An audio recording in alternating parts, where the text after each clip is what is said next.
Student, स्वागत है आपका एक बार फिर से हमारे YouTube channel MG topper classes में। स्टूडेंट, आज हम फिर से एक बार उपस्थित हैं डेली करंट अफेयर में राष्ट्रीय, अंतर्राष्ट्रीय एवं छत्तीसगढ़ के महत्वपूर्ण प्रश्नों के वीडियो को लेकर। इससे पहले आपने अभी तक करंट अफेयर और छत्तीसगढ़ जीके से संबंधित वीडियो को नहीं देखा है तो आप हमारे चैनल के प्लेलिस्ट में जाकर उसे देख सकते हैं, जहां पर आपको अलग अलग सब्जेक्ट की अलग अलग वीडियो मिल जाएगी, जिसका लिंक मैं आपको नीचे डिस्क्रिप्शन बॉक्स में भी दे दूंगा। तो चलिए वीडियो को स्टार्ट करते हैं। वीडियो को स्टार्ट करने से पहले आप सभी से यह रिक्वेस्ट है, अगर वीडियो पसंद आए तो लाइक शेयर कमेंट करना ना भूलें, और अगर आप हमारे चैनल में नए हैं तो चैनल को सब्सक्राइब जरूर करें और साथ ही साथ बेल आइकन को भी प्रेस करना ना भूलें, ताकि जब हम अपनी नई वीडियो अपलोड करें तो उसका नोटिफिकेशन सबसे पहले आपको मिले। तो चलिए वीडियो को स्टार्ट करते हैं। कल के वीडियो में हमने जो करंट अफेयर के क्वेश्चन देखे थे उसका एक क्विक रिवीजन कर लेते हैं। क्वेश्चन था, रैनकोटा जलाशय के लिए कितने रुपए की लागत स्वीकृत की गई है। उसका आंसर था 14.93 करोड़ रुपए, जो हाल ही में रैनकोटा जलाशय के लिए इस लागत को स्वीकृत की गई है। अगला क्वेश्चन था, बीसर-पानी सुपलगा मार्ग पर कितने रुपए की लागत से उच्च स्तरीय पुल एवं पहुंच मार्ग बनेगा। उसका आंसर था 6,45,29,000 रुपये, जो बीसर-पानी सुपलगा मार्ग पर इस लागत से उच्च स्तरीय पुल एवं पहुंच मार्ग बनेगा। अगला क्वेश्चन था, हाल ही में छत्तीसगढ़ में शहीद डिब्रीधुर के नाम पर कॉलेज किस नाम से निर्माण किया जा रहा है। उसका आंसर था तोंगपाल। सुकमा जिले में अभी हाल ही में छत्तीसगढ़ के डिब्रीधुर नाम पर इस जिले में कॉलेज निर्माण किया जाएगा। अगला क्वेश्चन था, किसानों को ब्लॉक स्तर तक की मौसम संबंधी जानकारी उपलब्ध करवाने के लिए किसान ऐप को किस संस्थान ने लॉन्च किया है। उसका आंसर था भारतीय प्रौद्योगिकी संस्थान IIT रुड़की ने अभी हाल ही में किसानों को ब्लॉक स्तर तक की मौसम संबंधी जानकारी उपलब्ध करवाने के लिए किसान ऐप को लॉन्च किया है। अगला क्वेश्चन था, जल जीवन मिशन के तहत हर घर जल वाला भारत का 100वां जिला कौन सा बना है। उसका आंसर है चंबा, हिमाचल प्रदेश। अगला क्वेश्चन था, फसल बीमा पॉलिसियों को वितरित करने के लिए प्रधानमंत्री फसल बीमा योजना के तहत मेरी पॉलिसी मेरे हाथ अभियान को किसने शुरू किया है।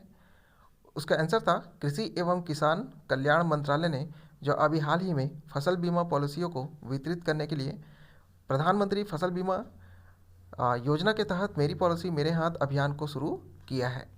अगला क्वेश्चन था, रक्षा प्रदर्शनी 2022 का आयोजन कहाँ किया जाएगा।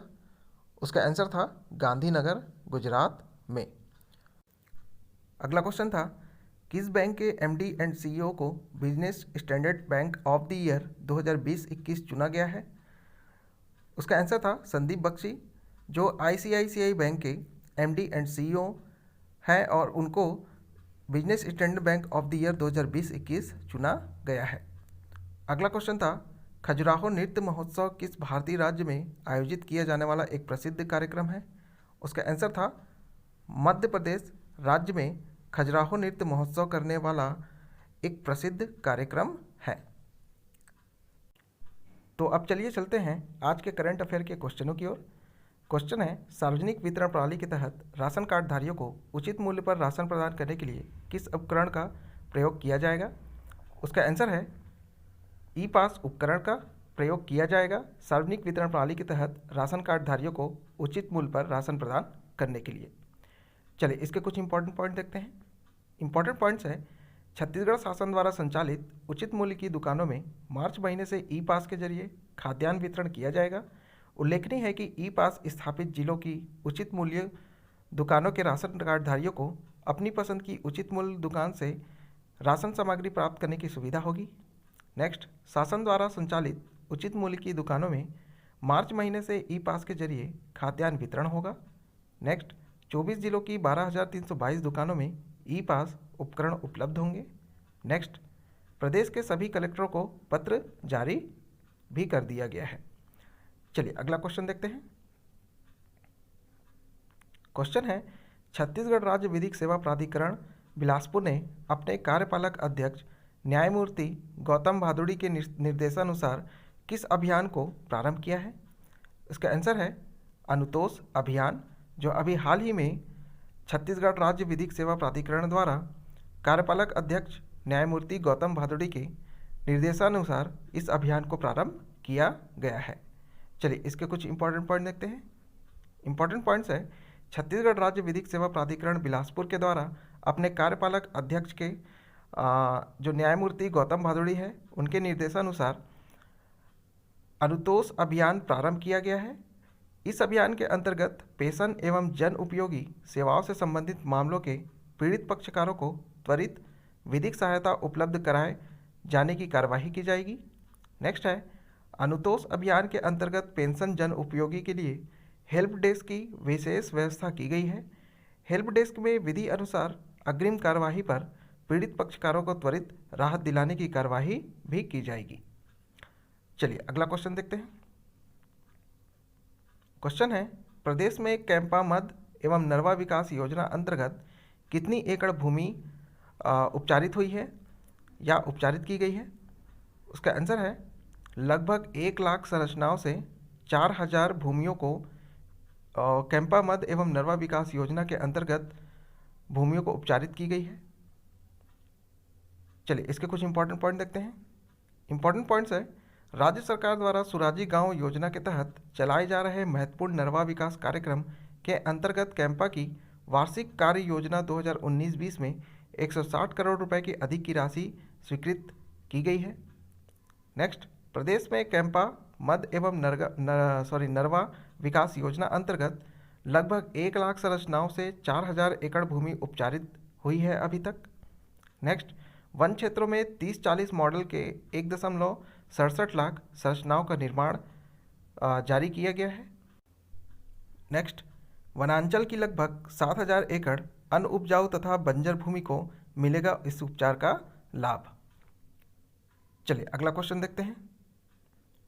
क्वेश्चन है, किस भारतीय महारत्न कंपनी को भारत की सबसे भरोसेमंद सार्वजनिक क्षेत्र की कंपनी का पुरस्कार प्रदान किया है? इसका आंसर है कोल इंडिया लिमिटेड CIL को, जो अभी हाल ही में भरोसेमंद सार्वजनिक क्षेत्र की कंपनी का पुरस्कार प्रदान किया गया है। चलिए इसके कुछ इंपॉर्टेंट पॉइंट्स देखते हैं। इंपॉर्टेंट पॉइंट्स है, केंद्र सरकार ने भारतीय महारत्न कंपनी कोल इंडिया लिमिटेड को भारत की सबसे भरोसेमंद सार्वजनिक क्षेत्र की कंपनी का पुरस्कार प्रदान किया है। कोल इंडिया को यह सम्मान कोलकाता में उद्योग मंडल एसोचैम द्वारा आयोजित energy meet and excellence award समारोह में प्रदान किया गया है। Next, Coal India Limited CIL company को यह सम्मान बिजली क्षेत्र में उल्लेखनीय वृद्धि कर देश को बिजली संकट से मुक्त कराने के लिए प्रदान किया गया है। नेक्स्ट, कोल इंडिया लिमिटेड की स्थापना 1975 में हुई थी। नेक्स्ट, इसका मुख्यालय कोलकाता पश्चिम बंगाल में है। नेक्स्ट, इसके अध्यक्ष और MD का नाम है प्रमोद अग्रवाल। चलिए अगला क्वेश्चन देखते हैं। क्वेश्चन है, बीजिंग शीतकालीन ओलंपिक 2022 की पदक तालिका में किस देश ने शीर्ष स्थान हासिल किया है? इसका आंसर है नॉर्वे देश ने। चलिए इसके कुछ इंपॉर्टेंट पॉइंट देखते हैं। इंपॉर्टेंट पॉइंट्स है, नॉर्वे लगातार दूसरे शीतकालीन ओलंपिक के लिए पदक तालिका में शीर्ष पर रहा है, जिसमें कुल 37 पदक हैं, जिसमें 16 स्वर्ण शामिल है या किसी एक शीतकालीन ओलंपिक में सर्वाधिक स्वर्ण पदक जीतने का नया रिकॉर्ड है। नेक्स्ट है, बीजिंग शीतकालीन ओलंपिक 4 से 20 फरवरी 2022 तक चीन में आयोजित किया गया था। बीजिंग शीतकालीन ओलंपिक 2022 के खेल में भारतीय टीम का प्रतिनिधित्व पुरुष अल्पलाइन स्कीयर आरिफ खान ने किया था। बीजिंग शीतकालीन ओलंपिक 2022 में शीर्ष पर कौन कौन से देश थे, आइए देखते हैं। नॉर्वे 37 पदक, 16 गोल्ड, 8 सिल्वर, 13 ब्रॉन्ज मेडल थे। जर्मनी 27 पदक, 12 गोल्ड, 10 सिल्वर और 5 ब्रॉन्ज मेडल थे। चीन 15 पदक, 9 गोल्ड, 10 सिल्वर, 2 ब्रॉन्ज मेडल थे। आयोजन स्थल बीजिंग चीन में हुआ था। यह संस्करण 24वां संस्करण था। चलिए अगला क्वेश्चन देखते हैं। क्वेश्चन है, हाल ही में सरकार ने जम्मू कश्मीर के रामबन जिले में किस क्रांति की शुरुआत करने की योजना बनाई है? इसका आंसर है बैगनी क्रांति योजना की, जो हाल ही में सरकार ने जम्मू और कश्मीर के रामबन जिले में इस क्रांति की शुरुआत करने की योजना बनाई है जिसका नाम बैगनी क्रांति है। चलिए इसके कुछ इंपॉर्टेंट पॉइंट देखते हैं। इंपॉर्टेंट पॉइंट्स हैं, हाल ही में सरकार ने जम्मू और कश्मीर के रामबन जिले में बैगनी क्रांति शुरुआत करने की योजना बनाई है। चूँकि डोडा और रामबन में समान जलवायु और भौगोलिक परिस्थितियां मौजूद हैं, इसलिए लेवेंडर की खेती रामबन में शुरू की जा सकती है। नेक्स्ट है, यह नवोदित किसानों और कृषि उद्यमियों को आजीविका के साधन उपलब्ध कराने में मदद करेगी। यह स्टार्टअप इंडिया अभियान और क्षेत्र में उद्यमिता के भावनाओं को बढ़ावा भी देगी। चलिए अगला क्वेश्चन देखते हैं। क्वेश्चन है, हाल ही में केंद्रीय इस्पात मंत्री रामचंद्र प्रसाद सिंह ने मैंगलोर में किस प्लांट का शिलान्यास किया है? इसका आंसर है कोक ओवन प्लांट का हाल ही में केंद्रीय इस्पात मंत्री रामचंद्र प्रसाद सिंह ने मंगलोर में शिलान्यास किया है। चलिए इसके कुछ इंपॉर्टेंट पॉइंट देखते हैं। इंपॉर्टेंट पॉइंट्स हैं, हाल ही में केंद्रीय इस्पात मंत्री रामचंद्र प्रसाद सिंह ने मंगलौर में कोक ओवन प्लांट का शिलान्यास किया है। नेक्स्ट, यह शिलान्यास कुद्रेमुख लौह अयस्क कंपनी लिमिटेड पनाम्बूर बेंगलोर में किया गया है। इस परियोजना की कुल लागत लगभग 835 करोड़ रुपए है। नेक्स्ट, इस परियोजना में लगभग 20 लाख टन प्रति वर्ष डक्टाइल आयरन स्पन प्लांट की स्थापना भी शामिल है और कोक ओवन परियोजना लगभग 20 महीने में पूरी हो जाएगी। नेक्स्ट है, इस परियोजना से भारत में इस्पात उत्पादन को बढ़ावा मिलने की संभावना है।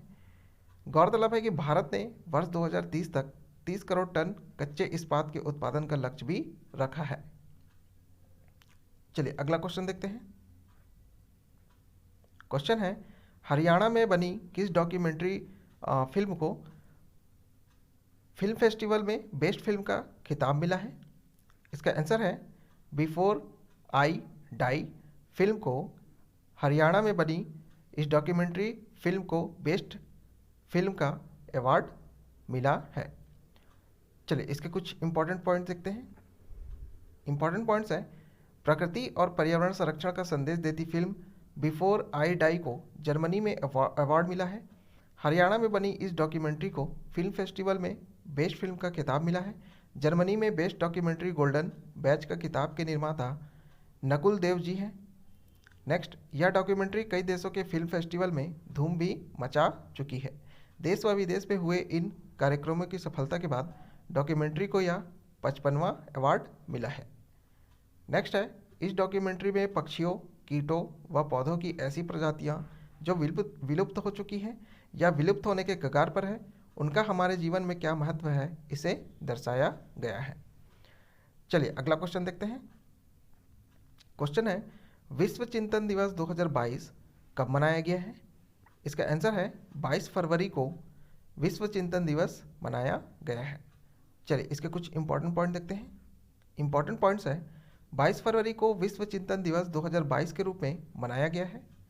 इसके उद्देश्य हैं, यह दिन दुनिया भर में साथी भाइयों और बहनों के बारे में सोचने, उनकी चिंताओं को दूर करने और मार्गदर्शन के सही अर्थ को समझाने के लिए मनाया जाता है। नेक्स्ट है, वर्ष 2002 की थीम है हमारा विश्व हमारा समान भविष्य, यह इसकी थीम है। कल के वीडियो में हमने आप सभी से कुछ महत्वपूर्ण क्वेश्चन पूछे थे। वह क्वेश्चन है, मृदा स्वास्थ्य कार्ड दिवस कब मनाया जाता है? उसका आंसर था 19 फरवरी को हर साल मृदा स्वास्थ्य कार्ड दिवस मनाया जाता है। इंपॉर्टेंट पॉइंट्स हैं, यह दिवस भारत मृदा स्वास्थ्य कार्ड योजना के शुभारंभ के उपलक्ष्य में मनाया जाता है। इस अवसर पर योजना के लाभों के बारे में जागरूकता फैलाई जाती है। इस दिवस को मनाने की घोषणा दिनांक 19 फरवरी 2020 को भारत सरकार ने की थी। प्रधानमंत्री नरेंद्र मोदी ने दिनांक 19 फरवरी 2015 को मृदा स्वास्थ्य कार्ड योजना लॉन्च की थी। फीफा क्लब विश्व कप 2021 का चैंपियन कौन बना है? उसका आंसर था चेल्सिया। इंपॉर्टेंट पॉइंट्स है, इंग्लिश क्लब चेल्सिया ने 2021 FIFA club world cup final में ब्राज़ील के क्लब को 2-1 से हराकर पहली बार फीफा क्लब विश्व कप अपने नाम किया है। यह फाइनल अबू धाबी के मोहम्मद बिन जायद में आयोजित किया गया था। अगला क्वेश्चन था, हाल ही में किस एजेंसी ने डार्क नेट के माध्यम डार्कथॉन 2022 का आयोजन किया है? उसका आंसर था नारकोटिक्स कंट्रोल ब्यूरो ने। इंपॉर्टेंट पॉइंट्स हैं, हाल ही में मादक पदार्थों की तस्करी का मामला करने हेतु उचित समाधान खोजने के एनसीबी डार्कथॉन 2022 का आयोजन कर रहा है। एनसीबी की यह पहल छात्रों, युवाओं और तकनीकी विशेषज्ञों को शामिल करने का उद्देश्य रखती है ताकि डार्कनेट बाजारों की गुमनामी को उजागर करने के लिए प्रभावी समाधान खोजा जा सके। स्टूडेंट, आप सभी से आज का यह महत्वपूर्ण क्वेश्चन है जिसका आंसर आपको नीचे कमेंट बॉक्स में कमेंट करके ज़रूर बताना है। तो चलिए मिलते हैं अपनी अगली नई वीडियो में। धन्यवाद।